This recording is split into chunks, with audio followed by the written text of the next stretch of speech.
નમસ્કાર, જય માતાજી. હું છું અનિશસિંહ વાઢેર અને તમે જોવા છો રીચ પૂછું. આજના વિડીયોમાં આપણે વાત કરશું કે ડાઉન માર્કેટમાં તમારે જો એસઆઈપી તમારી ચાલુ હોય અને તમારે લમસમ કરવું હોય, માની લો કે તમારી પાસે 2-5 હજાર રૂપિયા પડ્યા છે અને માર્કેટ અત્યારે ડાઉન છે, એટલે કે એનએવી તમારે ડાઉન હશે, કોઈ પણ શેર હશે તો તેમાં પણ તમે પૈસા નાખવા માંગતા હોય તો એનએવી ડાઉન હશે, શેર ડાઉન હશે તો તમારે પૈસા લમસમ કરવા હોય તો લમસમ તમે કેવી રીતે કરી શકો છો. તમારી જે ચાલુ એસઆઈપી છે તે જ ફોલિયો નંબરમાં તમારે જો તમારી એસઆઈપી લમસમમાં નાખવા હોય તમારા પૈસા તો તમે કેવી રીતે નાખી શકો છો. આજે હું તમને એન્જલ વન એપ્લિકેશનમાં લમસમ કેવી રીતે કરવું એ તમને જણાવીશ કે 5 થી 10 હજાર રૂપિયા અથવા તો તમારે જેટલા પણ રૂપિયા તમારી ચાલુ એસઆઈપી ના ફોલિયો નંબરમાં તમારે એ જ એસઆઈપી માં તમારા લમસમ કરવું હોય તો તમે કેવી રીતે કરી શકો છો.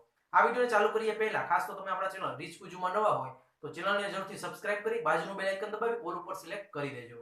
તમારી ચાલુ એસઆઈપી છે એમાં જ તમારે લમસમ કરવું હોય, એ જ ફોલિયો નંબરમાં લમસમ કરવું હોય તો અહીંયા પર તમારે પહેલાં તો એન્જલ વન એપ્લિકેશન ખોલી લેવાની છે. ખોલશો એટલે આવી રીતે તેનું ઇન્ટરફેસ આવશે.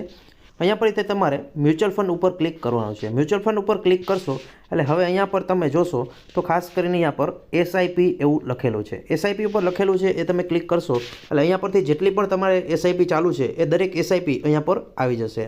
હવે અહીંયા પર અમુક ફંડ એવા પણ હશે તમે જે સિલેક્ટ કર્યા છે એમાં અમુક ફંડમાં તમે લમસમ નહીં કરી શકો. જેમ કે ખાસ કરીને પહેલાં તો હું તમને જણાવી દઉં છું કે Nippon India small cap fund આ એક ફંડ મારું છે તો તેમાં તમે જોઈ શકો છો કે એ ફંડ ઉપર હું ક્લિક કરીશ તો ખાસ કરીને એમાં લમસમ મારે કરવું હોય તો લમસમ હું નહીં કરી શકું. અહીંયા પર તમે જોઈ શકો છો કે one time investment is not available for this fund, એટલે કે આ ફંડમાં તમે ઇન્વેસ્ટમેન્ટ લમસમ નહીં કરી શકો. બીજા અમુક ફંડ હશે જે તમારા પોર્ટફોલિયોમાં હોય તેમાં તમારે એસઆઈપી કરવી હોય તો તમારે ક્યાંથી તમે ચેક કરી શકો છો એ પણ હું તમને જણાવી દઉં છું. તો સૌપ્રથમ તમારે એસઆઈપી ઉપર અહીંયા પર આપણે પહેલાં જેમ આવ્યા એવી રીતે એસઆઈપી ઉપર આવી જવાનું છે. હવે હું અહીંયા પર મારી પાસે એક એસબીઆઈ કોન્ટ્રા ફંડ છે તેમાં હું ક્લિક કરું છું અને અહીંયા પર ક્લિક કર્યા બાદ અહીંયા પર તમારે એસબીઆઈ કોન્ટ્રા લખેલું છે ત્યાં ક્લિક કરવાનું છે. ક્લિક કરશો એટલે આવી રીતે તમારું જે પણ ફોલિયો નંબર છે તે જ નંબરમાં તમારી એસઆઈપી લમસમ ચાલુ થશે. અહીંયા પર તમે જોઈ શકો છો કે મારી ઇન્વેસ્ટમેન્ટ વેલ્યુ છે એ અહીંયા પર લખેલી છે. તમે પણ ક્લિક કરશો એટલે તમારે જે પણ ફંડ હોય તેની ઇન્વેસ્ટમેન્ટ વેલ્યુ અહીંયા પર આપેલી હશે. તો આવી રીતે અહીંયા પર આવી રીતે ખુલી ગયું. હવે તમારે અહીંયા પર ઇન્વેસ્ટ નાવ ઉપર ક્લિક કરવાનું છે. ઇન્વેસ્ટ નાવ ઉપર ક્લિક કરશો એટલે અહીંયા પરથી વન ટાઈમ ઉપર ક્લિક કરવાનું છે. વન ટાઈમ ઉપર ક્લિક કરશો એટલે અહીંયા પર 5000 આવી ગયા છે. જેટલી પણ અમાઉન્ટનું તમે ઓછામાં ઓછું કરી શકો એ અહીંયા પર લખેલું આવશે. માની લો કે આ એસબીઆઈ કોન્ટ્રા ફંડ છે તો અહીંયા પર 5000 તમારે લમસમમાં નાખવા જ પડશે. હવે અહીંયા પરથી હું 0 કાઢી નાખું છું તો તમે જોઈ શકો છો કે મિનિમમ ઇન્વેસ્ટમેન્ટ અમાઉન્ટ 5000, એટલે કે 5000 તમારે ઇન્વેસ્ટ કરવા જ પડશે વન ટાઈમમાં. અથવા તો ત્યાર પછી તમારે વધારે કરવા હોય તો એ તો તમે કરી જ શકો છો.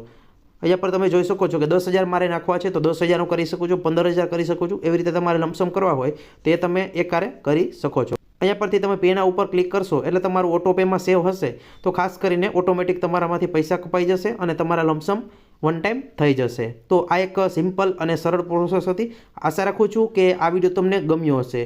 આવી જ રીતે મ્યુચ્યુઅલ ફંડને લગતા વિડીયો જોવા માંગતા હોય તો આપણા ચેનલને સબસ્ક્રાઇબ કરી દેજો અને ચેનલની જરૂરથી વિઝિટ કરજો કેમ કે આપણે મ્યુચ્યુઅલ ફંડને લગતા વિડીયો બનાવતા હોય છે. જય હિન્દ, વંદે માતરમ.